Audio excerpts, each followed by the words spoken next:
the show for real estate entrepreneurs. You said something earlier that I really found interesting, and I think people would be a lot better applying this to their business as well. Is you really were clear on the pain points of your customer and reverse engineered your whole business to address those pain points. Yep. So talk to me about how we can all do that. Start with the end, right? So for me, the end was using everbowl. It's like smoking. We all know smoking cigarettes is bad for us. Some people smoke, some people don't, but I don't think there's an argument anymore that smoking cigarettes is not healthy. I don't think there's an argument that eating healthy is not good for you. So if we all know it, why don't we do it? Well, that's my problem. That's the biggest gap between me starting a health food business and success, is bridging it to why we all know we should eat healthy every day. Why aren't we all just eating healthy? Well, let's figure that out. So that was my first issue, because if everyone ate healthy every single time, McDonald's wouldn't be the largest franchise in the world. everbowl would be. Yeah. But it's not. So the question is why, and how do we solve it? And so in any business, I start with the end, right? So in my digital marketing agency, I wanted to work with massive top 100 websites. What are their needs? And why are they not picking my company that I'm just starting today, right? In payroll, it was, why are people outsourcing payroll and human resources? Oh, okay, what is the biggest pain point they're dealing with? Because if I'm not solving a problem for them, and I'm just a me too, I'm just Pepsi coming up and saying, you're with Coca-Cola, but you should use Pepsi because we taste almost the same and we're 1 cent cheaper. That's not a pain point. Mm-hmm. That's not going to, you're just, then someone else is going to come in and say, I'm new Pepsi and I charge 2 cents less. Then you're just playing the price game. And the price game is fine, right? Because Walmart does a really good job with it, except you have to either be at the bottom already or you're going to lose to someone who will come cheaper. And so I don't like that. I'd rather have real value as to why you want to work with me or my company or what our company does. And if you're not innovating a new product or something that didn't exist in the marketplace, then you have to solve problems. And I've never innovated something completely brand new. So I'm always solving problems. And those problems start with identifying what is the problem and why are people still having this problem? Is it because in payroll it was the internet was so new and all the existing legacy options was all antiquated and old, and you had 9 different systems trying to work together, and the industry was old school, so everything was in paper and filing cabinets. Option, let's create something digital, online, make it easy.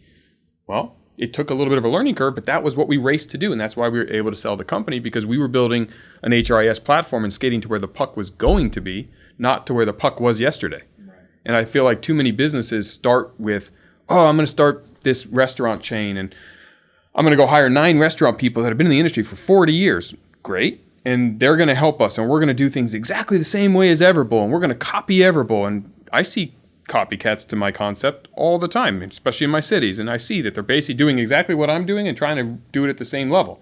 Challenge is now we're just the same, except I might be a little bit ahead of you. And if I did that and I copied Jamba Juice, I'm the same, except they're just a little bit further along. So it's really disrupting that status quo and saying, okay, if I knew what the problem was, because Jamba Juice has been around for 20 years, why are we still have a health eating crisis? Right. They're not solving the problem. They're just a solution in the market. I need to solve the problem. So to do that, it was the average cost of a Big Mac meal when I opened everbowl was $7.94. My price was $8. People complain that it didn't taste good. I let you choose unlimited toppings and you get to be the architect of your own bowl. So you make sure you pick what you like. It's not filling. I wanted to give you a big bowl for that price.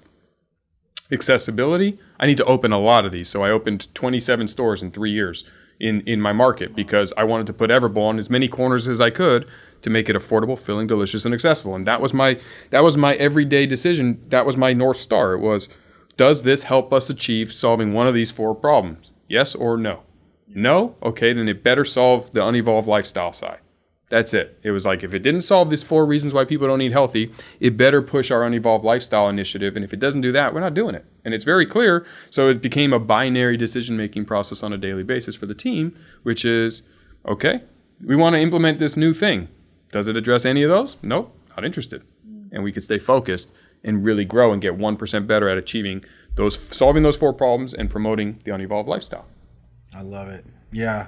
I think the 2 big takeaways for me as far as like applying that to real estate is 1, getting really clear on your customer and what they want. 2, finding their pain points, what's stopping them from moving forward, and then reverse engineer that. So if you wanted to get into the luxury space, figuring out exactly what the expectations are, figuring out what the problems are, and coming with a better solution other than I'll just do it for less money. Mm-hmm. Yeah. I mean, Uber is a great example of that, right? Because the taxi cab service was always there. Right. And Uber identified is. people don't want to stand on the sideline waving their hands. We have a smartphone. I want to stay in the restaurant till the car comes. I want to know exactly how much it's going to cost. I want to be able to see who my driver is. I want to feel safe. I want to feel comfortable. And I want to use technology. And Uber was like, And a gig economy is a great way to hire people. Yep. Everyone has a car. Who doesn't want a side hustle? That's what Uber figured out. Yep. And they took what Yellow Cab should have done a long time ago, right? And there's so many of examples of these in every single industry that when you can do it on your own level and always look within and be change ready and accept that and say, how do we change our business today? Or how should we change our business today? How should we change it? Mm-hmm. Love that. And then the problem solving quotient, which I'll add just because why not?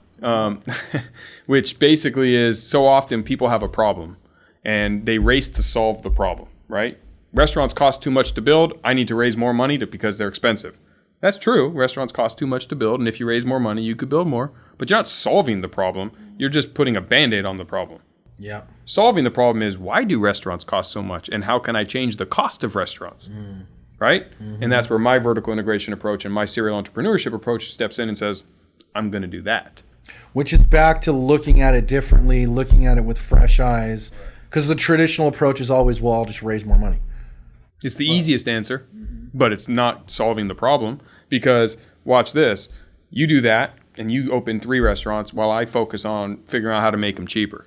Okay, so you've raised money, you've opened 3, I've made them cheaper. Now I go raise money and I can build 7 for the same price that you built 3. Right. People want to give me money because I'm innovative and disruptive, and they're like, wait, you could build them for how cheap? And I'm cheaper, right? Exactly. Now I can build them cheaper, which allows me to do franchising cheaper, so I can give franchisees a cheaper build out cost, and I can sell more franchises. Mm-hmm. And if I can reduce the CapEx requirement for a franchisee, they're more likely to be successful because they spent less money. So therefore, they're more likely to open more. They're also going to be great references to us to sell more franchises. So us having the same problem and approaching it differently just yields 2 completely different results. Not you specifically, but you metaphorically. If you just go and raise more money, you're like every other restaurant out there. You're just a restaurant. Everbowl is an entire system for opening restaurants.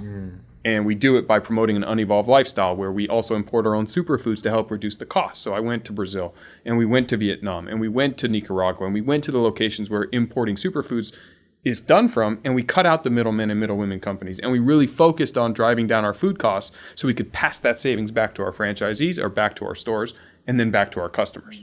And that allows us to be affordable or the best we can. I mean, keep in mind, superfoods are not subsidized like a steak or a hamburger, right? So unfortunately, you can buy a hamburger for $1. You can't buy an acai bowl for $1. Thank the U.S. government for that.